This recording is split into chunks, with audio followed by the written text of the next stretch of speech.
Hi, everybody. My name is Courtney Edmond, and I'm excited to be here with you today to talk to you about executive functions and executive function skills.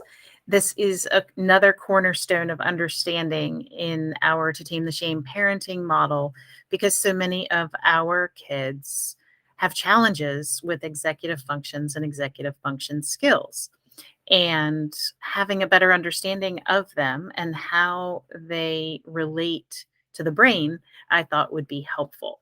So, I want to share my screen with you so that you can not just listen to me, but also have a visual for those of you watching the video. And I am going to also share this handout in the platform as a PDF so that you can have this information as well. So, let me just share my screen.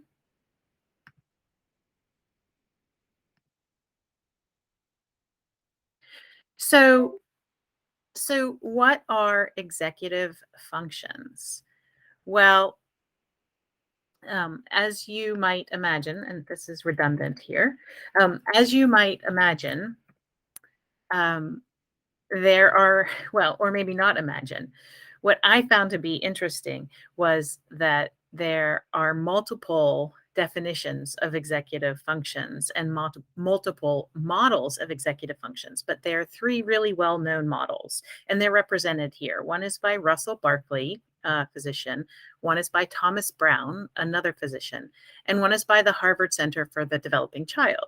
And you can see that each of them has um, different categories of executive functions.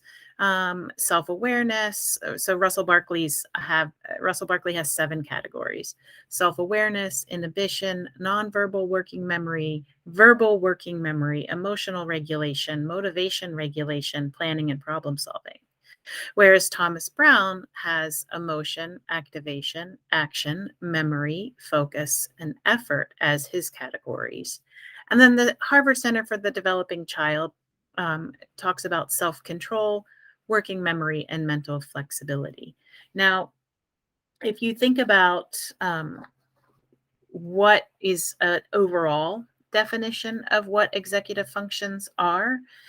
It could be that they effectively come down to the fact that these functions are brain based. So they are controlled in a section of the brain called the prefrontal cortex and the frontal cortex.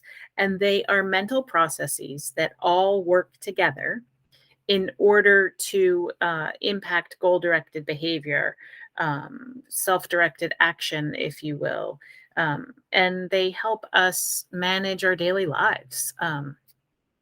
About the planning, our emotional regulation, and our intentions, and processing information and using that information to do things with our day. And so the executive functions are functions of the brain. The executive function skills are the skills that are a result of using our executive functions, and they result in the actual actions themselves.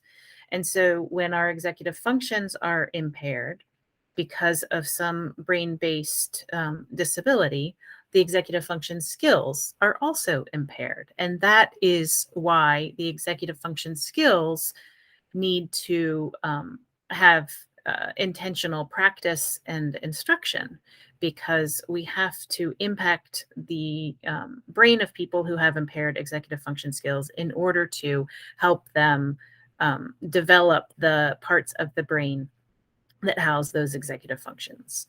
And so, what might you say are executive function skills?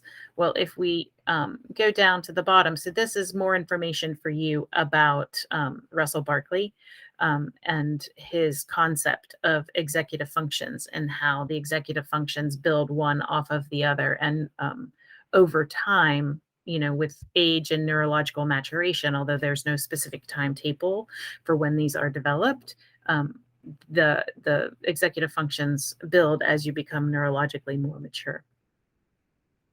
Um, and this is Brown's, and his model is right here. But the executive function skills that we as executive function coaches work on, and as parents and teachers sometimes work on supporting kids in developing executive function skills themselves, because these are the actions that are a result of the executive functions working, right? These are the end result of why we have executive functions, because we want these are the skills that our executive functions, our brain produces, that create meaningful movement in our lives, right? They are the ones that result in the goals being met, and the place where we can have impact in our lives, and action. So time management, planning, prioritizing, organizing, initiating tasks, following through and executing the planned tasks, helping to create focus so that we do the things we say we want to do. Um, and then working memory, which is how we hold information in our brain in order to use it for a functional, goal directed purpose. And self regulation. So that's how we manage our emotions. And all of these executive functions and the skills stem from parts in our brain. Um, like I mentioned, the prefrontal cortex, the frontal cortex. And our emotions also are housed in our brain, in the limbic system, in the amygdala. And Dan Siegel created a model that I'll talk in the future about, from the book Whole Brain Child, in which when our emotions are high, right? The let's just talk about the core of our brain is where our emotions stem from. And when our emotions are in check and we are able to use our executive functions more efficiently and effectively, it's because our executive functions actually are intact. And that's because our executive functions have to do with that inhibitory control. They have to do with that self regulation, as you might remember up in the Russell Barkley model, right? The emotional regulation, the motivation regulation, and such, and the self restraint. Also represented in Thomas Brown's, right, in the emotion section, right? Managing emotions and inhibit the self control it's represented in Harvard's. And so when we're able to control these emotions, it's because our executive functions are working.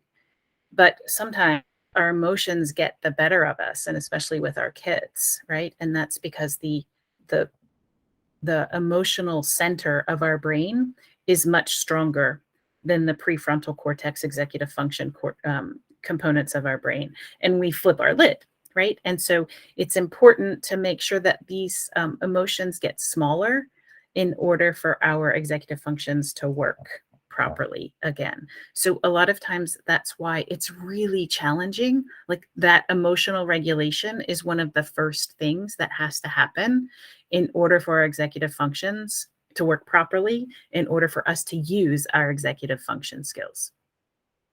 I hope this is all making sense, because sometimes it can be very confusing that there are executive functions and executive function skills. But just think about the executive function skills being an expression of the executive functions housed in our brain. It's the way that we see that the executive functions are working properly.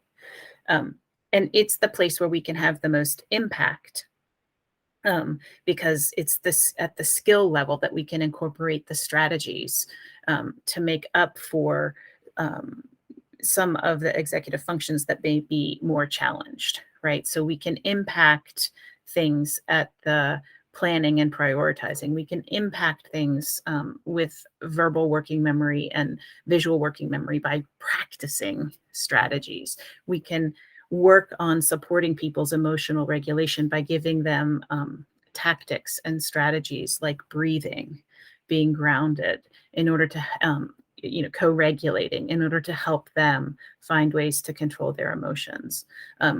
Because it's in the brain, sometimes medication can also be used, because we need dopamine and neurotransmitters.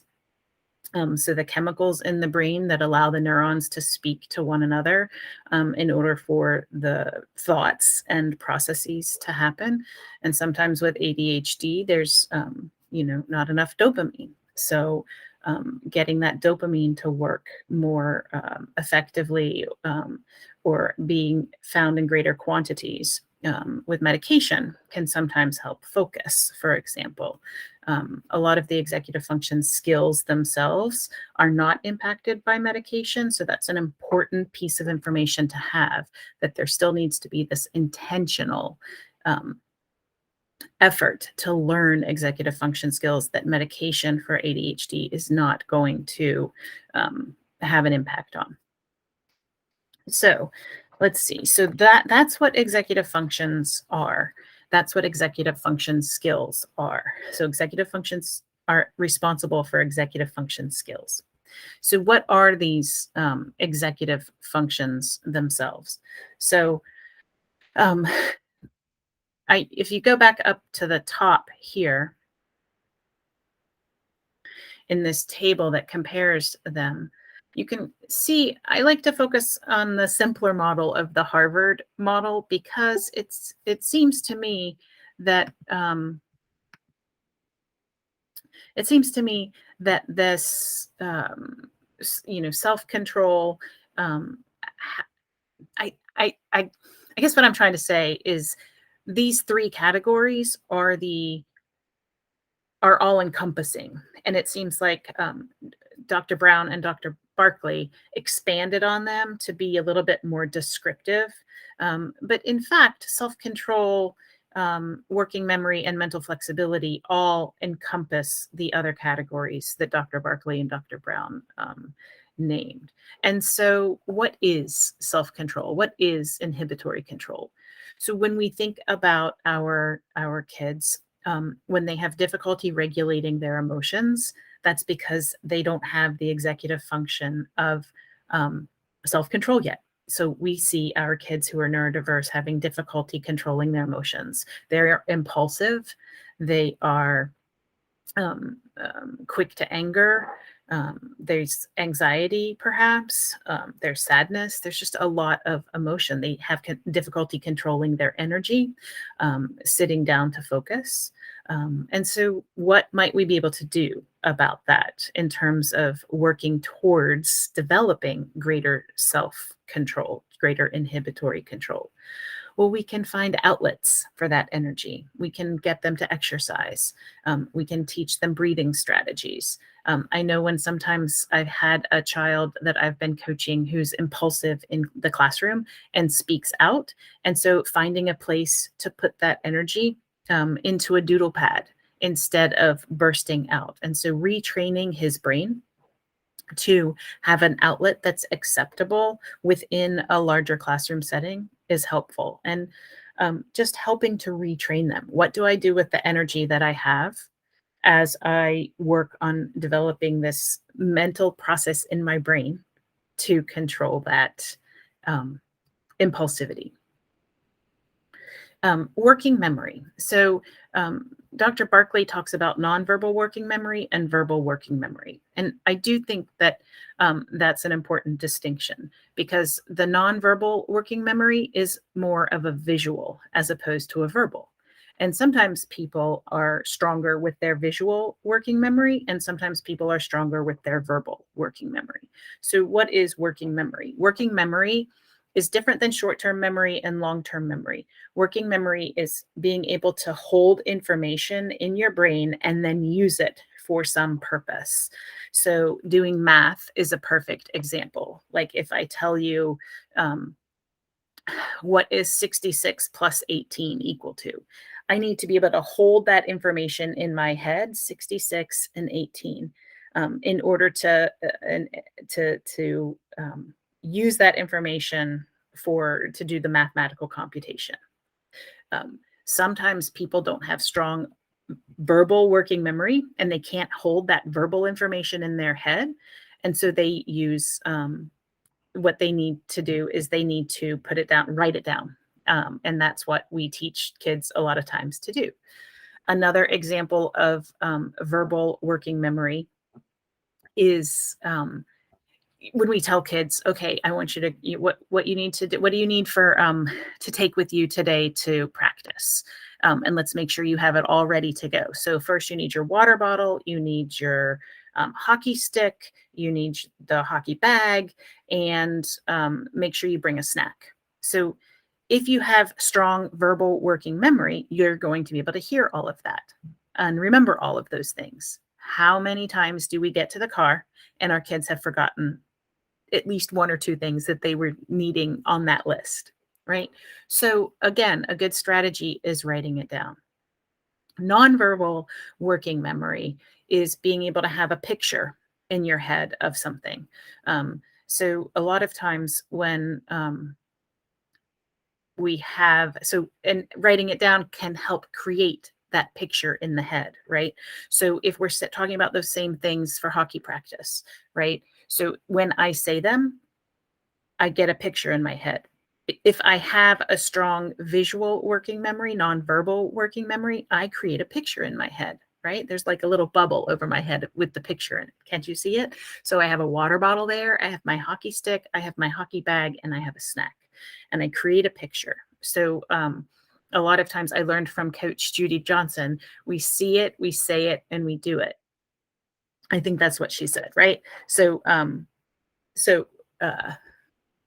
I close my eyes and I see it. I see the things in my head. Then I say what I'm going to have. So I see the picture of the water bottle, and I see the picture of the hockey stick, and I see the picture of the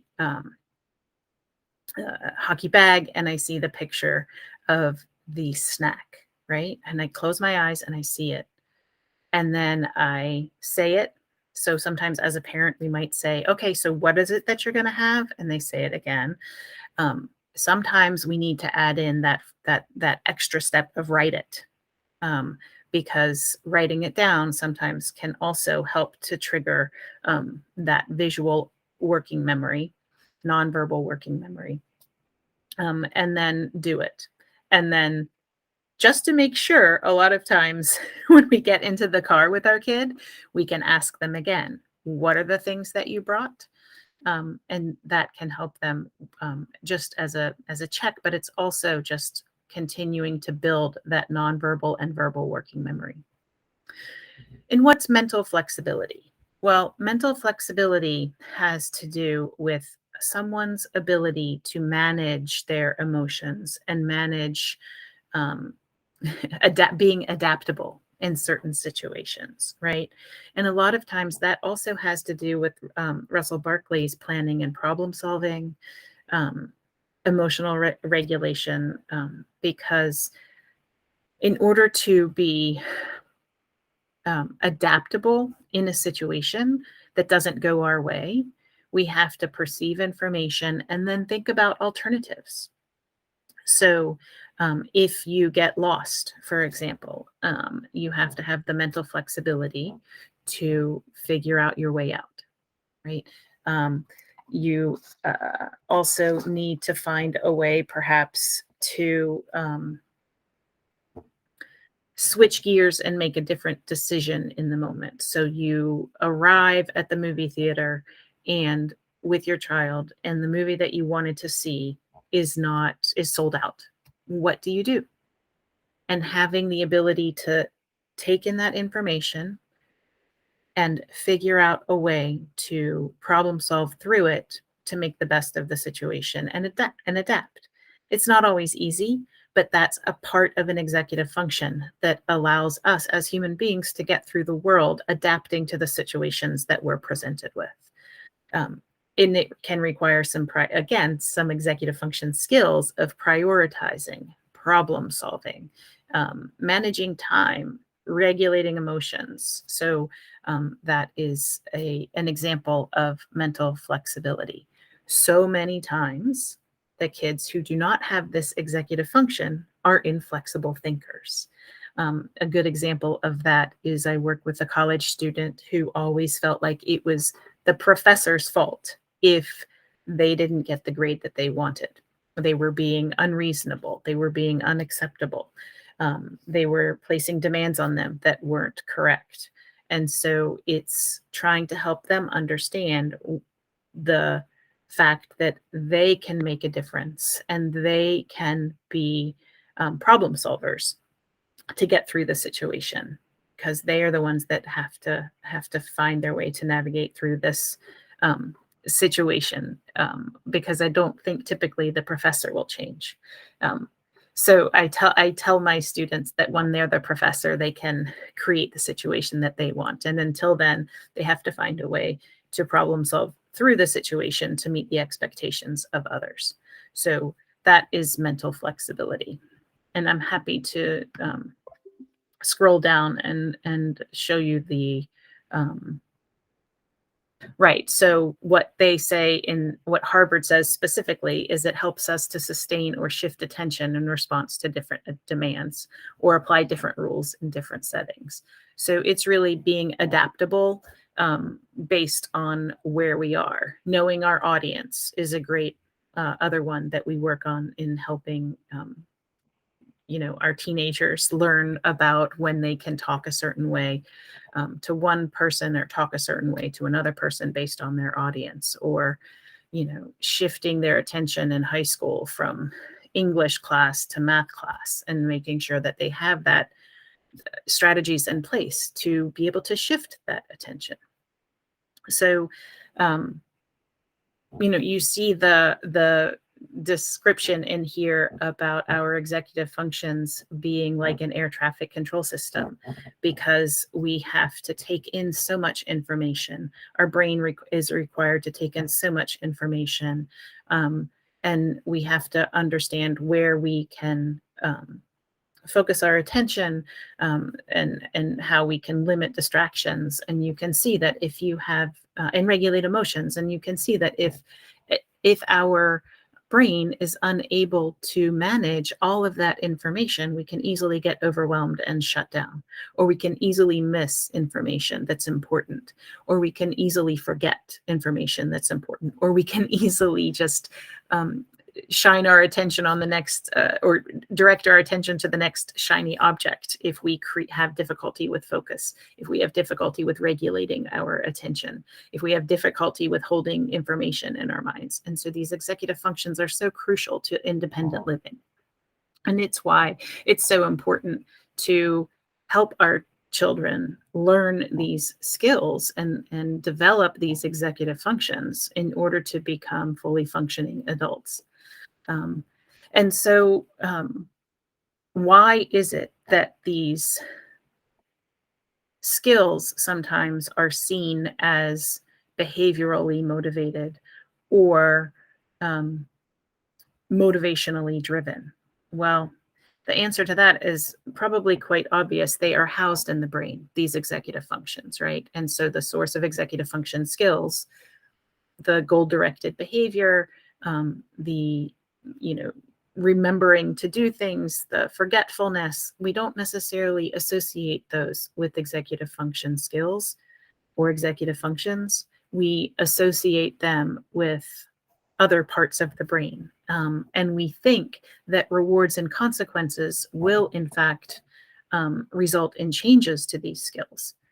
The problem is that when you have executive function limits, and when you have executive function skill challenges or lagging executive function skills, no amount of rewards, consequences, or behaviorally based techniques will change them, because they don't impact the part of the brain that is the executive functions.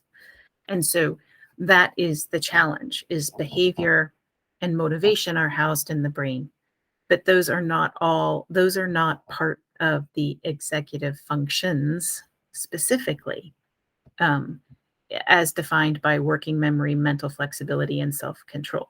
They can be parts of it, but they are not.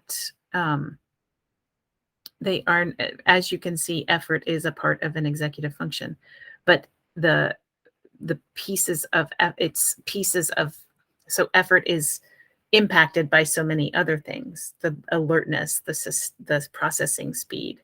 And if we don't have all of the pieces in place that allows them to put forth effort, then it's quite difficult for our kids to put forth the effort and have the motivation needed in order to um, complete tasks. And so our kids will most often fall short. And it all goes back to the challenges that they have with working memory, the challenges that they have with mental flexibility, the challenges that they have with self-control. And so those are critical places for us to place our effort and our work, and being compassionate supporters of our kids in developing these executive functions and developing these executive function skills that will not change with rewards and consequences most often. So that's what makes these executive function skills invisible disabilities. And that's what makes it so challenging for our neurodiverse kids. And I can get into it a little bit more in the next webinar, in the next video, about how do we differentiate between it being executive function skill based, executive function based, versus, and a lagging skill, versus motivational and effort based, because it's an important distinction. And that distinction, that when we respond to people who have lagging executive function skills with only behavioral intervention techniques, that is what results in kids feeling like they can never meet expectations, because no amount of behavioral techniques will result in them being able to complete the tasks that we're asking them to do. And so they will always fall short. And that's why it's important to understand executive functions and executive function skills, because the point of intervention is defined by whether it's behavioral or whether it's a lagging skill. So this is to be continued. And I hope that you now have a better understanding of executive functions, executive function skills, and how they can be perceived as a lack of motivation or a lack of effort. But in fact, it's a lagging skill that's neurobiologically based in the frontal lobe and in the prefrontal lobe of our kids. Please enter any comments that you might have, provide any feedback that you might have, or I look forward to having more of this conversation in our office hours or in the sip and share.